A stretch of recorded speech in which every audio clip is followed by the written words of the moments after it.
बोली वृंदावन बिहारी लाल की जय, मेरे सावरे सरकार की जय। तो दोस्तों, आज का जो विषय कि बसंत पंचमी में हम क्या करते हैं और क्या ऐसा कार्य करें जिससे हमारे ऊपर माँ विद्या सरस्वती माई की कृपा बनी रहे। तो भारत में बसंत जो पर्व मनाया जाता है बसंत पंचमी का, वह ग्रीष्म, वर्षा, शरद, हेमंत और शिशिर, इस प्रकार 6 ऋतुएं मानी गई हैं। सबसे में बसंत ऋतु को श्रेष्ठ माना जाता है, इसलिए इसको ऋतुराज बसंत कहते हैं। बसंत ऋतु से पहले शिशिर ऋतु का प्रभाव रहता है। उस समय वृक्ष, पत्ते, लता और पुष्प आदि सभी झड़ जाते हैं बसंत से पहले।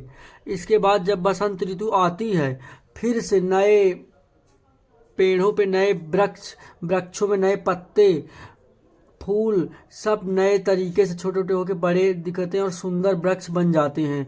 बस ये कब होता है? बसंत ऋतु पर फूल बन जाते हैं, पेड़ों पर फूल आ जाते हैं और सारे जो पुराने पत्ते होते हैं बसंत ऋतु से पहले वो झड़ जाते हैं और फिर नए पत्ते आते हैं। बसंत ऋतु आते ही फिर से नए पत्ते वृक्षों पर आ जाते हैं।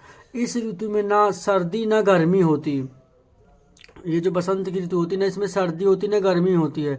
चारों ओर हरियाली ही हरियाली दिखाई देती है।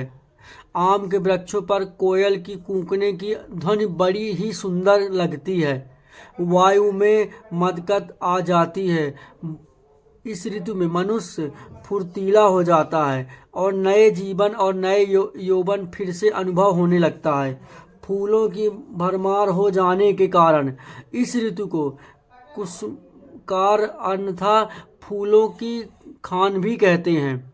इस बसंत पंचमी को इस दिन भागवती वाणी अधीश्वरी सरस्वती देवी का प्रदुभर दिवस भी मनाया जाता है, सरस्वती दिवस भी मनाया जाता है। इस दिन मंदिरों में बसंत उत्सव मनाया जाता है। बसंती रंग के वस्त्र पहनकर सरसों के फूलों को गुलाब, अबीर आदि पदार्थों से श्री सरस्वती जी की पूजा होती है। इस संबंध में एक प्राचीन कथा है जो इस प्रकार है। जब श्री ब्रह्मा जी ने सृष्टि की बहुत भाग की रचना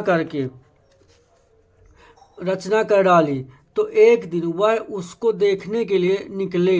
उन्होंने देखा कि सभी जीव जंतु मौन हैं, वह सब के सब बुरी तरह से उदास हैं और झड़वंता हो रहे हैं, यानी कि उनके पुष्प गिर रहे हैं, उनके वृक्षों के जो है पत्ते गिर रहे हैं।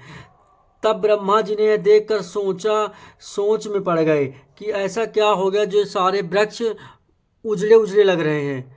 फिर उन्होंने जीव जंतुओं पर छाई हुई मूकता को दूर किया, उदासी को दूर किया करने के लिए उन्होंने अपने कमंडल से जल लेकर भूमि पर छिड़का और उसके साथ ही कुछ मंत्र का भी उच्चारण किया।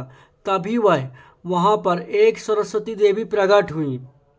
श्री ब्रह्मा जी ने उसमें से कहा, हे देवी, तुम इन जड़ और चेतन जीवों को वाणी को खोलो, तुम इनके कंठ में निवास करो। ऐसा ब्रह्मा जी ने सरस्वती उस देवी से कहा। हे देवी, तुम्हारा संसार में बहुत मान तथा सम्मान होगा, तुम लोक का कल्याण करो। सरस्वती का यह जन्म दिन बसंत पंचमी वाणी महापर्व के रूप में मनाया जाता है। इसी दिन वीर हकीकत राय का धर्म की बेदी पर बलिदान हुआ था। इस दिन भारत के कोने कोने में बाल शहीद की यादगार मनाई जाती है। नन्ही सी जान ने मरना तो स्वीकार कर लिया था, मगर धर्म छोड़ना मंजूर नहीं किया।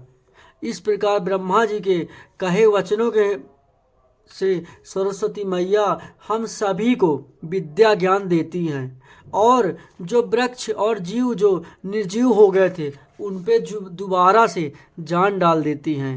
तो इस प्रकार भक्तों, यह माँ सरस्वती की छोटी सी कहानी जो आप सभी भक्तों को मैंने अपने माध्यम से सुनाई।